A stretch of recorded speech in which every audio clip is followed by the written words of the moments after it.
Olá, pessoal! Sejam todos muito bem-vindos aqui ao nosso LAC Concursos. No dia de hoje, a gente vai dar continuidade às nossas aulas de atualidades em foco, só aqui no LAC para você. Então vamos lá, vamos ver qual é o tema da nossa aula de hoje. Confere! Na nossa aula de hoje, pessoal, nós vamos falar um pouquinho mais para você a respeito da guerra comercial entre Estados Unidos e China. Para podermos compreender essa temática, nós precisamos voltar um pouquinho na linha do tempo. Recorde-se você que em 1949, o Partido Comunista da China, sob a liderança de Mao Tse-tung, assume o poder. É implementado então no país um regime comunista, num país essencialmente agrário e empobrecido. Mao Tse-tung falece em 1976 e, no seu lugar, assume o poder Deng Xiaoping. Deng Xiaoping é o criador da China contemporânea. Deng Xiaoping cria um modelo híbrido que nós chamamos de economia socialista de mercado. Sob o ponto de vista político, a China permanece como um país fechado, um único partido político, monopartidarista, por um outro lado, sem liberdade de expressão, sem liberdade de ir e vir, sem liberdade de organização e sem liberdade de imprensa. Por um outro lado, a partir de 1978, a China se abre para as regras capitalistas de mercado, adotando lá a livre empresa, a livre concorrência, a lei da oferta e da demanda, o livre comércio. De 1978 até o momento atual, a China sai então de um país agrário, pobre, para ser a segunda maior potência econômica mundial. Historicamente, esse crescimento industrial da China se pautou sobretudo nas vantagens locacionais que a China oferece. Uma mão de obra absurdamente abundante. A mão de obra na China é, na média, 7 vezes maior do que a população brasileira. Nós temos uma mão de obra relativamente qualificada, não há sindicatos, há incentivos fiscais, como redução de carga tributária, há um forte investimento por parte do governo na infraestrutura produtiva, portanto, em portos, aeroportos, estradas, armazéns, ferrovias. Nós vamos observar que o governo financia e subsidia a atividade industrial e produtiva e, com isso, a China cresce a uma taxa média de 10% ao ano de 1978 até 2008. A partir de 2008, nós sabemos que há uma mudança na China, uma desaceleração e uma mudança de enfoque. Mas antes da gente compreender isso, vamos colocar o que a gente falou para você lá no quadro. Confere. Bom, pessoal, nós estamos falando aí a respeito da China, né? E aí você se recorda que nós havíamos dito que de 1949 a 1978, a China será basicamente, né, um país agrário, pobre e com forte domínio do Partido Comunista Chinês. Isso tudo sobre a liderança lá de Mao Tse-tung.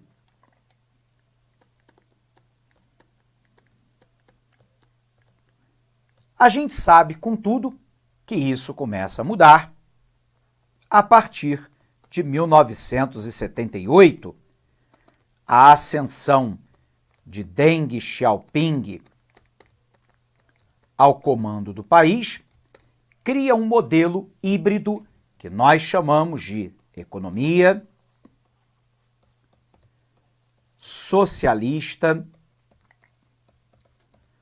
de mercado.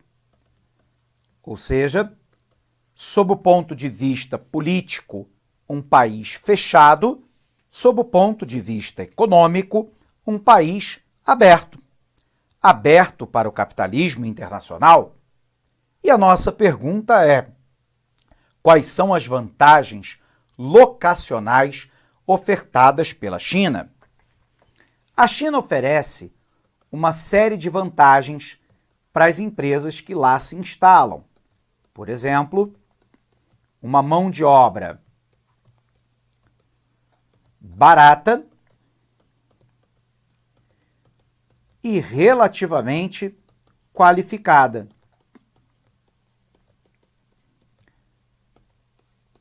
Ausência de sindicatos,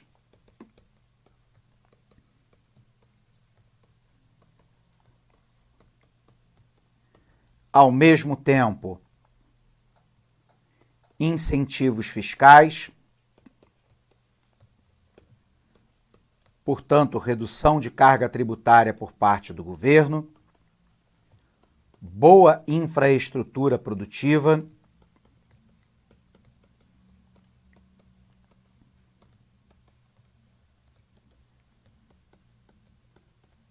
e plataforma exportadora.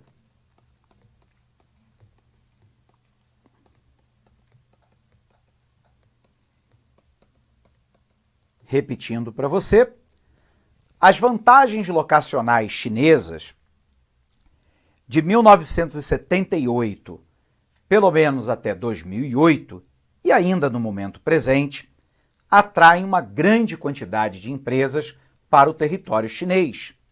Uma mão de obra barata e relativamente qualificada,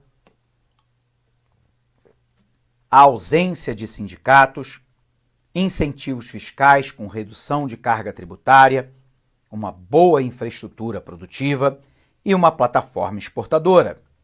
Resultado: a China, de 1978 até 2008, cresce a uma taxa média de 10% ao ano. A partir de 2008, com a crise econômica mundial, a China desacelera, passa a crescer entre 6% a 6,5% ao ano, que ainda assim é um crescimento excepcional. No entanto, o atual dirigente chinês, chamado Xi Jinping, já anunciou que a China está mudando a sua estratégia de um país fortemente dependente do mercado externo para um país cada vez mais focado no mercado interno. Ora, você tem 1,3 bilhão de chineses, 1 em cada 5 no mundo é chinês. E a renda dessa população está em ascensão e, portanto, você tem uma possibilidade muito clara de ampliar o mercado através do mercado doméstico. Por um outro lado, a China quer deixar de ser uma produtora de ting-ling, de produtos de baixo valor agregado, para produzir cada vez mais itens de alto valor agregado, como, por exemplo, o setor automobilístico, espacial, informática, telecomunicação, semicondutores, dentre outros. O problema é que essa estratégia chinesa, ela bate de frente com os Estados Unidos. A gente sabe que há 2 anos atrás assume o poder nos Estados Unidos Donald Trump. Donald Trump vem lá de um partido republicano, um partido tradicionalmente mais liberal no campo econômico, que propõe lá a não intervenção do Estado na economia e, particularmente, o livre comércio. Donald Trump, no entanto, se contrapõe aos ideários do próprio partido político e vem implementando, nos Estados Unidos, uma política fortemente protecionista. E aí vem a nossa pergunta.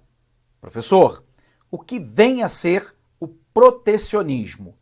O protecionismo é quando um país protege o seu mercado doméstico, basicamente por medidas como a elevação da tarifa de importação, também conhecido como imposto de importação, e por um outro lado, ele pode adotar cotas, que são limites de tonelagem ou quantidade de produtos que entram, pode adotar subsídios, ou seja, quando o governo subsidia, paga indiretamente parte do custo de produção do produtor americano, para que ele tenha mais competitividade e pode estabelecer, inclusive, as chamadas barreiras sanitárias, que é quando o país coloca um conjunto de barreiras fitossanitárias tão difíceis de serem rompidas que limita ou impede a entrada de produto estrangeiro no seu país.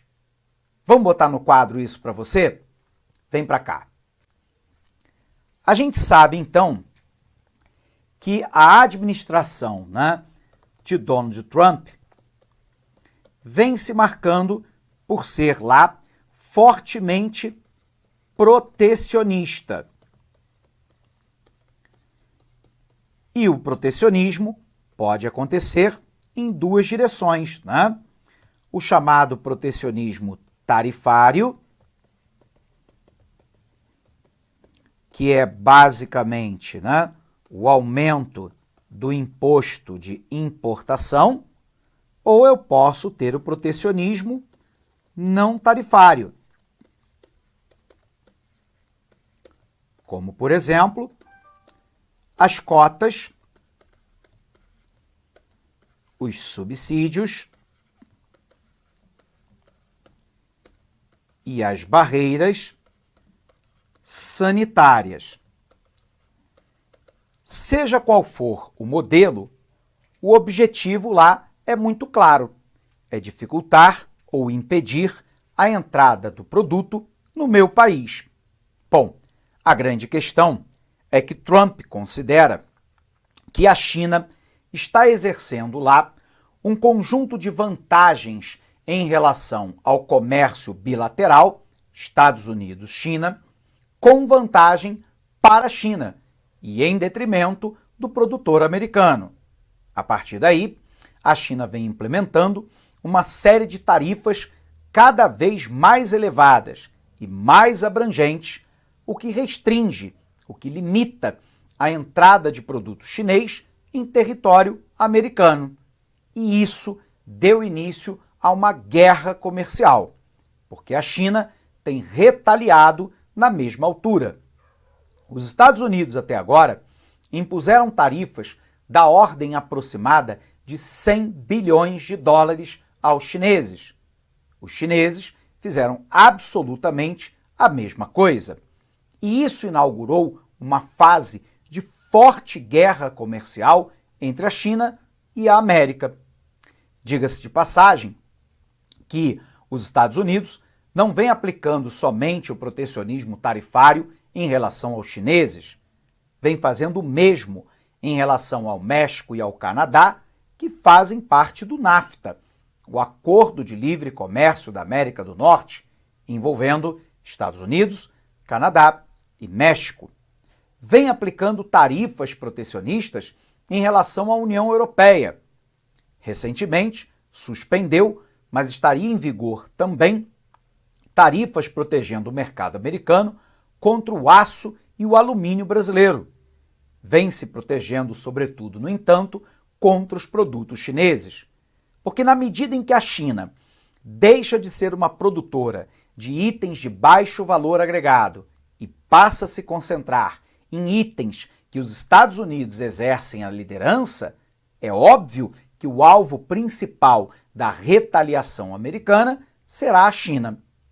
A Organização Mundial do Comércio, a quem cabe lá disciplinar o comércio entre os países membros e evitar práticas protecionistas, já disseram que essa guerra é uma guerra onde todos perdem, porque Estados Unidos e China perderão parte importante das relações comerciais, já que os dois países têm um no outro o principal parceiro comercial, causando eventualmente prejuízo para a economia de ambos.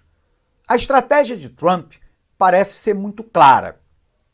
É tarifar a China em setores sensíveis para os chineses, em um volume cada vez maior e numa base cada vez mais ampla, para tentar, no futuro, negociar com os chineses numa base de relação comercial que seja, no mínimo, um pouco mais vantajosa para os americanos. O problema é que a estratégia chinesa é absolutamente a mesma. ela vem retaliando a altura porque depende cada vez menos do mercado americano, fortalecendo o seu mercado interno. É uma transição que a China está fazendo. Sair lá de um país produtor de itens industrializados de baixo valor agregado para produtos de alto valor agregado. Sair da dependência do mercado externo para o mercado interno. Investir fortemente em ciência, tecnologia, educação e inovação. Só para você ter uma ideia, a China tem um planejamento estratégico para botar 3 universidades dela entre as 100 melhores do mundo até 2020. Só para você compreender, a universidade brasileira mais bem colocada é a Universidade de São Paulo, na 265ª posição. Posição 265. E, portanto, o Brasil não está nem perto das 100 melhores e a China sai de um país agrário em 1978 e quer se transformar numa potência global no campo tecnológico e da inovação. E daí a rivalidade com a América aumenta. Bom, sendo assim, pessoal, a gente pode fazer uma revisão de um pouquinho da nossa temática do dia de hoje. Legal? Confere aqui comigo. Bom, pessoal, o que nós estamos vendo, na nossa aula de hoje? Primeiro, que as tarifas de importação adotadas mutuamente por Estados Unidos e China já alcançaram 100 bilhões de dólares. Washington passou a adotar tarifas de importação de 25% sobre quase 1.000 produtos chineses, cuja importação aos Estados Unidos representa um valor anual de 50 bilhões. Quase 34 bilhões de dólares já estavam sobretaxados desde julho. Agora, Washington ampliou as tarifas e outros 16 bilhões de produtos importados da China. Pequim contra-atacou, ao aplicar novas tarifas também sobre 16 bilhões de produtos americanos. O Ministério do Comércio da China também anunciou que apresentará uma queixa formal à Organização Mundial do Comércio para defender o sistema multilateral de comércio e seus direitos após as últimas medidas protecionistas de Donald Trump, denunciando mais uma vez que a decisão do governo americano vai contra os princípios da OMC. Quais são os alvos de Trump? A medida de Washington é dirigida principalmente contra os produtos chineses que se beneficiam, segundo os americanos, de práticas comerciais desleais, como as transferências forçadas de tecnologia denunciadas pela administração do presidente Trump. Dessa maneira, computadores, componentes eletrônicos e ferramentas mecânicas se encontram entre os bens mais atingidos, com um total de 1,1 bilhão em importações de microprocessadores e outras máquinas eletrônicas. Outro alvo de Washington são os circuitos integrados, em um total de 700 milhões, assim como as células fotovoltaicas, que a cada ano importa no valor de 500 milhões de dólares, e as memórias de computadores, outros 400 milhões. Observe aqui o comércio entre China e Estados Unidos. Embora entre 2006 e 2017 os Estados Unidos tenham exportado de 54 para 130 bilhões de dólares para a China, o volume chinês é muito maior, de 288 bilhões para 506 bilhões entre 2006 e 2017. Isso tem levado a uma guerra comercial. Os alvos dos Estados Unidos são o setor espacial, robótica, manufaturados e automobilísticos. Já os da China, o setor automobilístico e produtos agrícolas, num total aí de pelo menos 34 bilhões só nesses setores. Observe aí que a guerra comercial, no entanto, pode estar muito longe do fim. Os Estados Unidos hoje impõem tarifas de quase 100 bilhões, mas chega a propor tarifa da ordem de 200 bilhões. Ameaça lá com tarifas adicionais de pouco mais de 200 bilhões.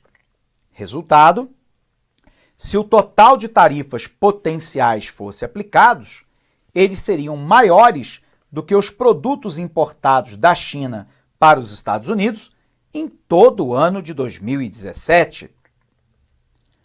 Essa guerra de tarifas não é só contra a China. Observe que o país anunciou uma série de tarifas de importações para vários países. Em relação à China, a preocupação é com a propriedade intelectual, portanto, produtos médicos, tecnologia industrial e de transporte. Contra a União Europeia, também a proteção da indústria nacional, só que agora no setor de siderurgia e automotivo. Em relação ao México e ao Canadá, novamente com proteção da indústria nacional e também com siderurgia e automotivo. O problema é que esses países têm retaliado. A China, por exemplo, retaliou produto médico, tecnologia industrial e transporte exportado da América para a China. A União Europeia tem tarifado tecido, bebida, motocicleta e suco de laranja americano. México e Canadá, aço plano, alimento, alumínio, bebida e produtos higiênicos. Observe lá que outros países também foram atingidos pelas medidas protecionistas de Trump. Uma delas é o Brasil, a Argentina e a Austrália, embora lá nós estejamos agora sujeitos a cotas e não exatamente a um aumento indiscriminado de tarifas. Portanto, pessoal, observe lá que a gente vive uma ampla guerra comercial e nós não temos a menor previsão de quando que essa guerra acabará, quem sairá vencedor ou perdedor. Mas os especialistas nos dizem que essa guerra tende a prejudicar a economia global como um todo e, portanto, em detrimento de quase todos. Beleza? Bom, pessoal, nós vamos encerrando essa aula então por aqui, mas não sem antes desejar para você um fortíssimo abraço, bons estudos e até a nossa próxima aula de Atualidades em Foco, só aqui no LAC Concursos. Até lá! Clique lá